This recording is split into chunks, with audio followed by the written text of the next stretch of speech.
Miombona vavakamiko. Raha mbola mahatsiaro ianao fa malagasy toa, raha mbola mino koa ianao fa Andriamanitra mità dia miombona vavakamiko.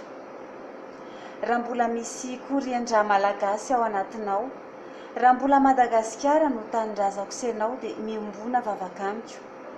Raha mbola tany koa ianao no nilatsaka tavony, raha mbola any ilay ambiroa no tianao hilevina itony dia miombona vavakamiko. Raha mbola any ny havanao, ny namanao sy ireo sakaiza, raha mbola mamy aminao ilay firenena izay mitaiza dia miombona vavakamiko. Fa ireo vavaka mitambatra, ireo vavaka sandratra iarahantsika miompeo, fa ilay vavakao izay tsy terena atokana ho an'ny firenena, fiarahantsika mitoreo, dia efa mety hampiheny ilay hotakotam-pirenena ka ny atako aminao mivavary izao dia izao. Nanoratra Rosy Gasy.